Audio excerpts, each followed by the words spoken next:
Hello everyone, welcome to Kaizen Minds Academy, Improve Daily, Achieve Greatly. Class 11th Business Studies, Forms of Business Organization हम पढ़ रहे थे, ठीक है, जिसमें प्रीवियस क्लास में हमने कंपनी स्टार्ट किया था। आज हम उसी में कंटिन्यू करेंगे the formation of company. 3 stages होती है, उन स्टेजेस को डिटेल में पढ़ेंगे, ठीक है। So without any further delay let's begin.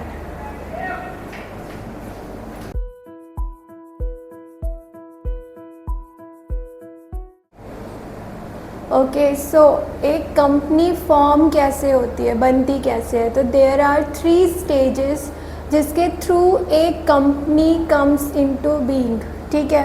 वो 3 स्टेजेस क्या है, मींस जो भी टोटल फॉर्मेलिटीज़ है ना एक कंपनी बनाने की, उसको 3 स्टेजेस में डिवाइड कर दिया है। प्रमोशन, पहले आप प्रमोट करोगे कि हाँ हमारे पास ये आइडिया है, इस आइडिया से हम एक बिज़नेस सेटअप करना चाहते हैं और उससे रिलेटेड चीज़ें इकट्ठी करोगे, डॉक्यूमेंट्स इकट्ठी करोगे। इनकॉर्पोरेशन, यहाँ आपको सर्टिफिकेट मिल जाएगा एक कि आपका बिज़नेस अब स्टार्ट हो सकता है, कंपनी आपकी बन चुकी है, आप इसे स्टार्ट कर सकते हो। उसके बाद आता है सब्सक्रिप्शन ऑफ कैपिटल। इसमें प्राइवेट कंपनीज जो है वो पब्लिक से कैपिटल सब्सक्राइब नहीं कर सकती, नहीं मंगा सकती, but public company can do that, ठीक है। तो डिटेल में हम एक एक करके तीनों स्टेप पढ़ते हैं। सबसे पहले है प्रमोशन। प्रमोशन का मतलब क्या हुआ कि आपके पास एक आइडिया आया कि मैं ना इस टाइप का बिज़नेस स्टार्ट कर सकता हूँ, ठीक है। अब आप उस बिज़नेस को स्टार्ट करने के लिए जो भी काम करोगे, जो भी इनिशिएटिव लोगे, उसे कहते हैं प्रमोशन, ठीक है। जैसे फॉर एग्ज़ाम्पल मिस्टर एक्स को आइडिया आया कि let's open a school on wheels, ठीक है, कि एक मूविंग स्कूल ओपन करते हैं। आइडिया आया, अब उस आइडिया को रियलिटी बनाने के लिए जो भी स्टेप्स मिस्टर एक्स उठाएंगे, that is the first stage of formation of company, promotion, ठीक है। अब प्रमोशन तो ठीक है, प्रमोटर कौन होता है? Promoter is a person who gives the idea, जिसके माइंड में आइडिया आता है कि मुझे इस टाइप का बिजनेस फॉर्म करना है, बनाना है, और उसके लिए वो प्रॉपर स्टेप्स लेता है, ठीक है। That person is known as promoter. Promoter is a person who does the promotion for a company. अब promoter की एक डेफिनेशन आपको कहाँ मिलेगी? कंपनीज एक्ट में मिलेगी। कंपनीज एक्ट में as per section 69 of companies act, ठीक है। कंपनीज एक्ट 2013 के सेक्शन 69 में प्रमोटर को क्या बोला गया है? प्रमोटर इज़ अ पर्सन जिसका नाम प्रोस्पेक्टस में लिखा हुआ है। प्रोस्पेक्टस क्या होता है? प्रोस्पेक्टस एक इंफॉर्मेशन टैम्पलेट होता है, पैम्पलेट होता है कंपनी का, जिसमें कंपनी से रिलेटेड सारी रेलेवेंट इंफॉर्मेशन होती है ताकि आप उस बिज़नेस को, उस कंपनी को जान सको, ठीक है। एडवर्टीजमेंट पर्पज़ से बनाते हैं, शेयर होल्डर्स को देते हैं, मतलब पोटेंशियल शेयर होल्डर्स को। उसमें जिस पर्सन का नाम लिखा है या एनुअल रिपोर्ट्स में जिस पर्सन का नाम एज एन ऑनर दिखाया जा रहा है, that is a promoter at the stage of promotion. याद रखना, control over affairs of a company, ठीक है, जिसका कंपनी के अफेयर्स पे, कंपनी के एक्टिविटीज़ पे कंट्रोल है, या तो directly as a share holder या इनडायरेक्टली, ठीक है। That person is a promoter.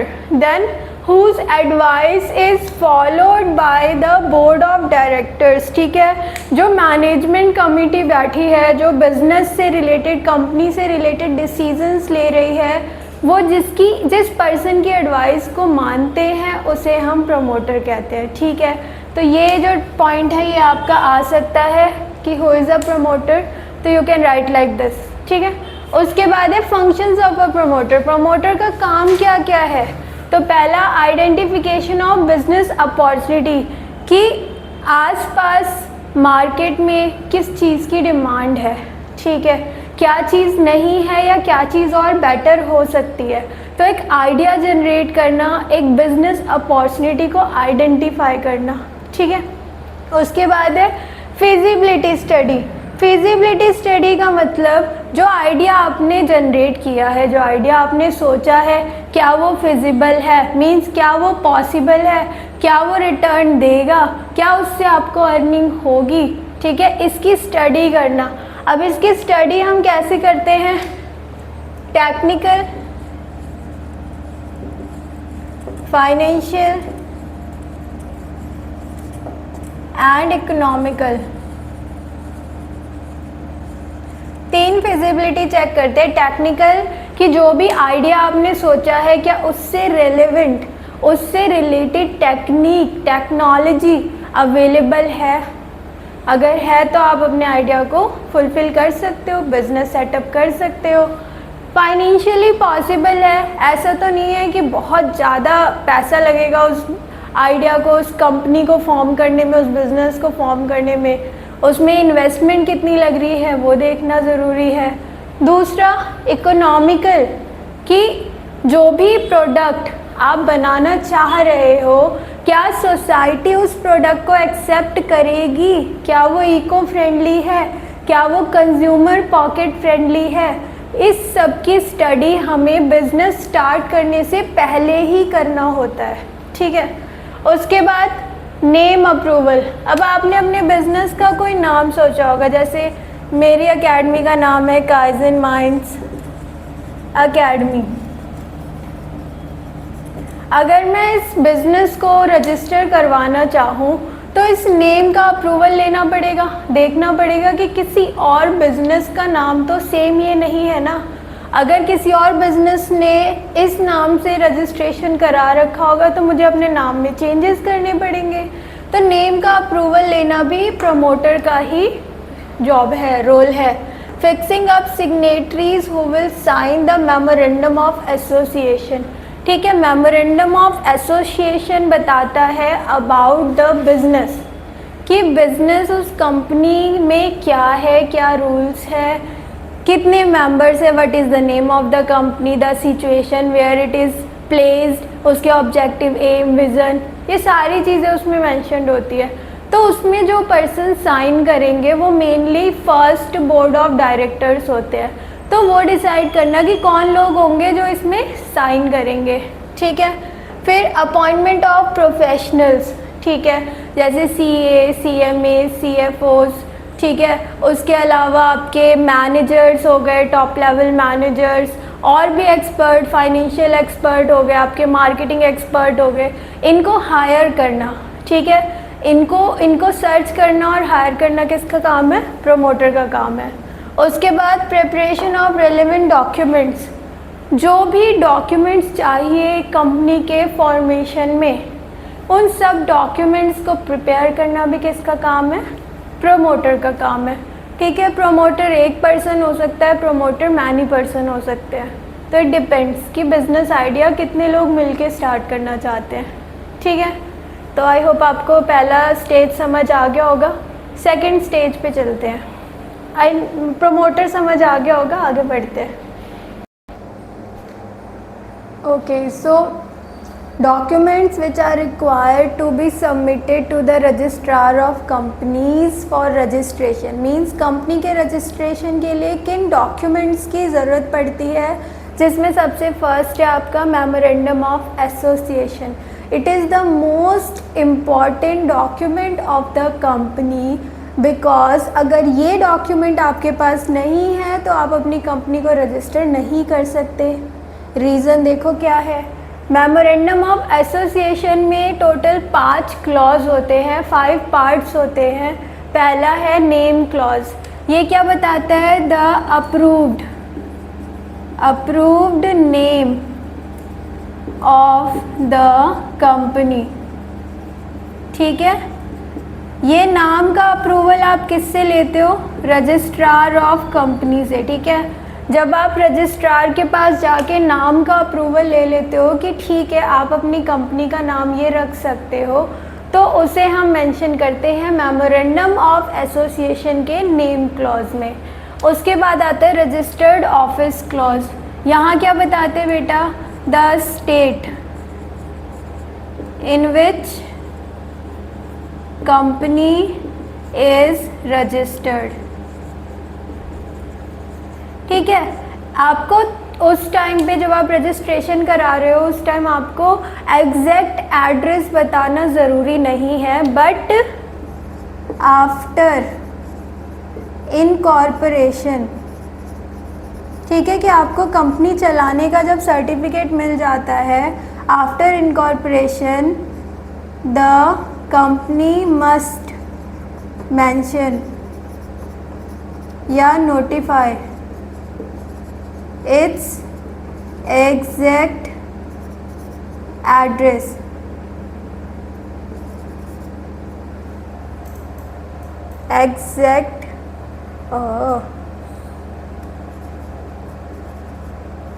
Exact address within 30 days. ये याद रखना कि आप जब रजिस्टर कराने जा रहे हो ना उस टाइम आपको सिर्फ रजिस्टर्ड स्टेट बताने जिस स्टेट में आपकी कंपनी होगी, बट इनकॉर्पोरेशन के 30 डेज़ के अंदर आपको क्या बताना होता है, the exact address of the company. ठीक है, उसके बाद आता है आपका ऑब्जेक्टिव क्लॉज। इसमें आपका aim, objective, vision, mission means why have you formed the company। Company आप बना क्यों रहे हो, आपका ऑब्जेक्टिव क्या है, आप क्या प्रोवाइड करना चाहते हो, वो लिखा होता है ऑब्जेक्टिव क्लॉज में। इस क्लॉज में आपने जो ऑब्जेक्टिव लिखा है उसके अलावा आप कोई और काम नहीं कर सकते। ठीक है, आपने अगर लिखा है to provide quality education to class 8th to 12th, ठीक है, तो आप 8th to 12th के बच्चों को ही पढ़ा सकते हो, उससे छोटी क्लासेस को एंटरटेन नहीं कर सकते, क्योंकि आपने यहाँ ऑब्जेक्टिव में लिखा ही उतना है। ठीक है, इस बात को हमेशा ध्यान रखना। उसके बाद आता है लायबिलिटी क्लॉज। इसमें क्या है, इसमें मेंशन होता है कि members liability is limited to there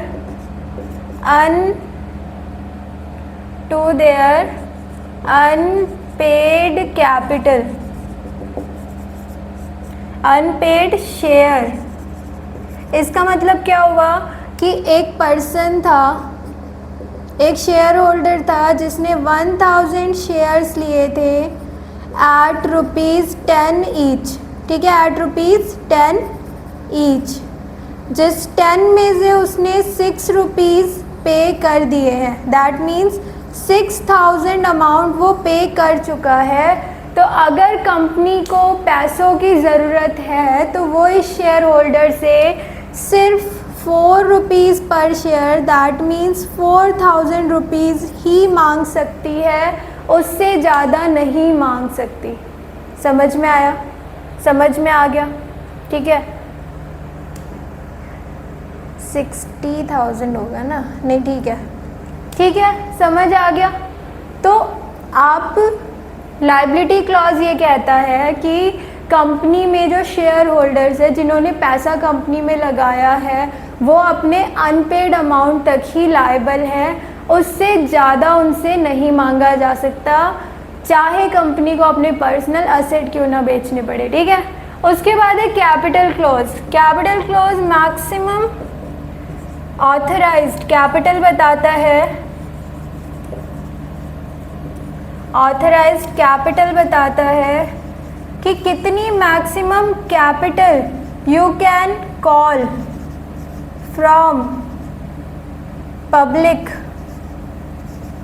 public और शेयर होल्डर बोल दो। ठीक है, आप मैक्सिमम कितनी कैपिटल पब्लिक से या शेयर होल्डर से ले सकते हो, मतलब एक कंपनी कितनी कैपिटल, कितना कैपिटल का पार्ट बाहर पब्लिक से, आउटसाइडर से ले सकती है, मांग सकती है, बोरो कर सकती है। ठीक है, for example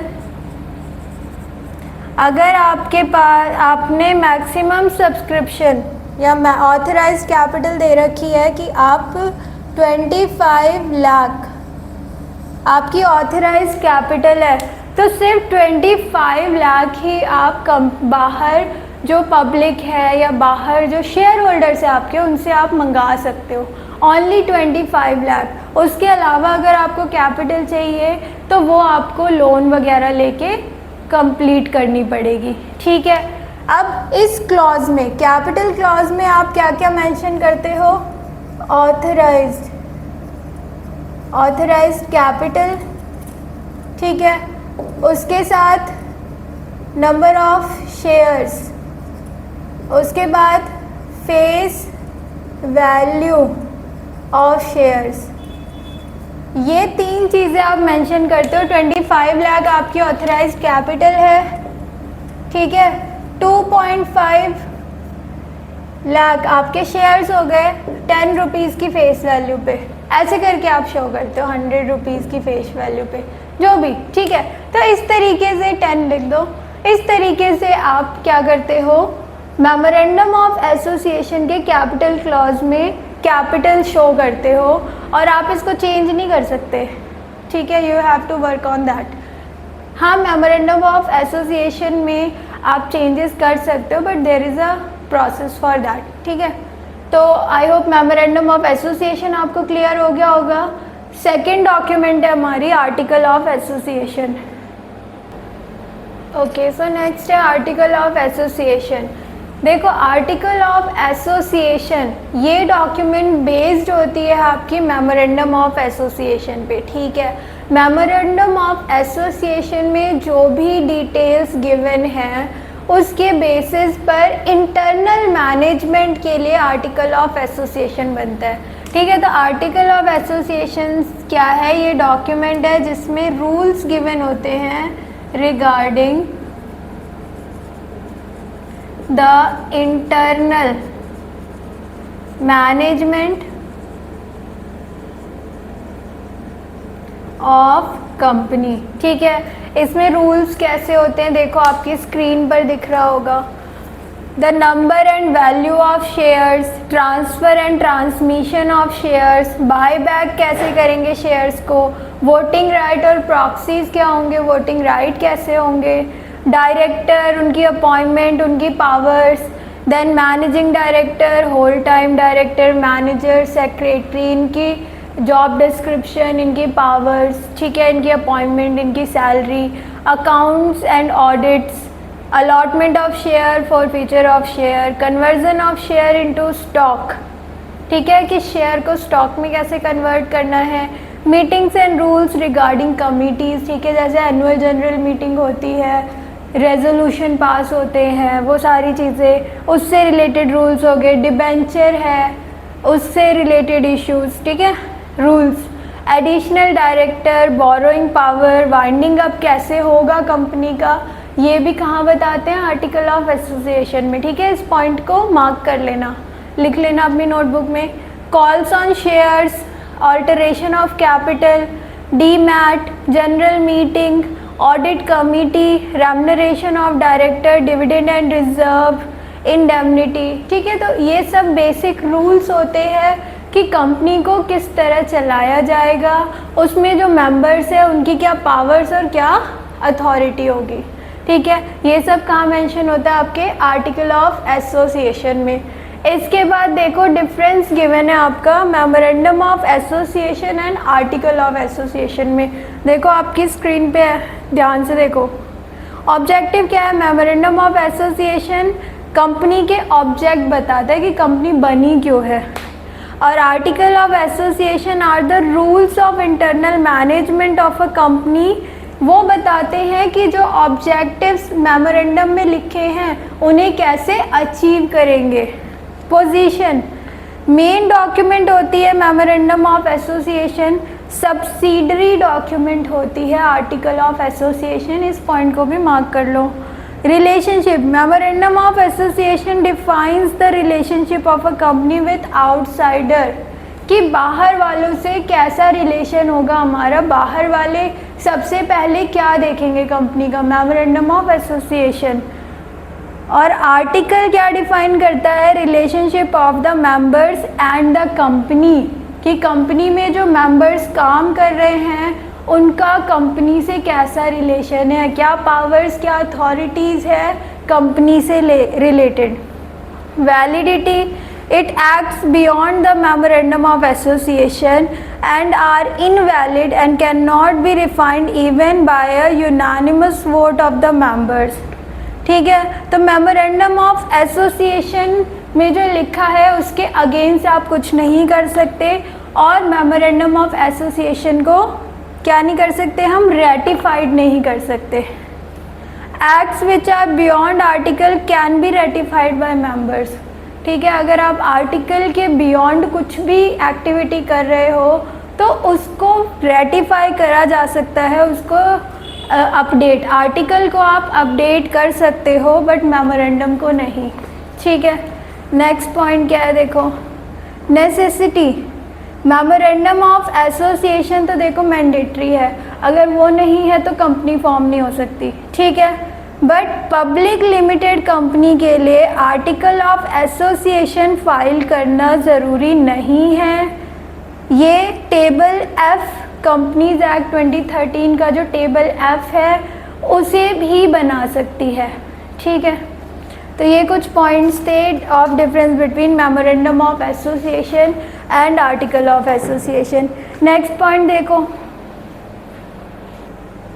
okay, so next point है कंसेंट ऑफ प्रपोज डायरेक्टर्स। ठीक है, along with these two, article of association and memorandum of association, जिन भी डायरेक्टर्स ने मेमोरेंडम पे साइन किया है, जो मैक्सिमम कितने हो सकते हैं डायरेक्टर, पब्लिक और प्राइवेट कंपनी। ठीक है, पब्लिक कंपनी में आपके 7 डायरेक्टर मिनिमम होने चाहिए और प्राइवेट में 2। ये मेमोरेंडम ऑफ एसोसिएशन को साइन करते हैं, एमओए को साइन करते हैं। ठीक है, तो इनका कंसेंट भी होना चाहिए, रिटन कंसेंट देते हैं ये कि yes we are the director of this company and we agree with all the terms and conditions mentioned in memorandum of association and article of association and we will duly complete our duty. ठीक है, ऐसे करके sign करके इन्हें written consent देना पड़ता है। वो भी कहाँ सबमिट होता है? रजिस्ट्रार के पास। ठीक है, उसके बाद एग्रीमेंट, मैनेजिंग डायरेक्टर या फिर डायरेक्टर रखते वक्त जो एग्रीमेंट किया होता है, एग्रीमेंट बॉन्ड भी बोलते हैं, वो बॉन्ड या एग्रीमेंट भी रजिस्ट्रार के पास सबमिट होती है। उसके बाद है स्टैच्यूटरी डिक्लेरेशन। ठीक है, नाउ द कंपनी जो रजिस्टर होने वाली है, it declares that it has provided all necessary documents needed documents to the registrar of companies that is needed for registration। ठीक है, इस पर सिग्नेचर किसके होते हैं इस डिक्लेरेशन पे? एक तो जो भी प्रमोटर है, ठीक है, उसके सिग्नेचर होते हैं। दूसरा किसी CA, CS, कॉस्ट अकाउंटेंट, ठीक है, इनमें से किसी के सिग्नेचर जो ये कंपनी फॉर्म करवाने में हेल्प कर रहा है ना, ये कंपनी के रजिस्ट्रेशन में जो हेल्प कर रहा है, डॉक्यूमेंट्स अरेंज करने में हेल्प कर रहा है, और वो प्रैक्टिसिंग CA होना चाहिए। ऐसे नहीं कि आज आपको CA का सर्टिफिकेट मिला, कल आपने कंपनी की डॉक्यूमेंट पे साइन कर दिया। नहीं, आप प्रैक्टिस कर रहे हो, दैट मीन्स आप काम कर रहे हो, कुछ साल का एक्सपीरियंस है। एक्सपीरियंस CA, CS या कॉस्ट अकाउंटेंट साइन करते हैं ऑन द डिक्लेरेशन। उसके बाद पेमेंट देते हैं, फ़ी, पेमेंट ऑफ अ फ़ी, और ये फ़ी जो होती है ये किस पे डिपेंड करती है? Authorised capital. ठीक है, आपकी ऑथराइज कैपिटल ज़्यादा है तो आपकी फ़ी भी ज़्यादा होगी, रजिस्ट्रेशन फ़ी अगर कम है तो रजिस्ट्रेशन फ़ी भी कम होगी। तो ये 6 डॉक्यूमेंट्स होते हैं जो एक कंपनी को बनाने पड़ते हैं रजिस्ट्रेशन से पहले, इसके बाद रजिस्ट्रेशन होता है। ठीक है, तो आज के लिए हम सिर्फ स्टेज 1 प्रमोशन ही रखते हैं, और कल हम क्या करेंगे, नेक्स्ट क्लास में हम बाकी दोनों कर लेंगे। ठीक है, चलो फिर see you in the next class, have a nice day, bye bye.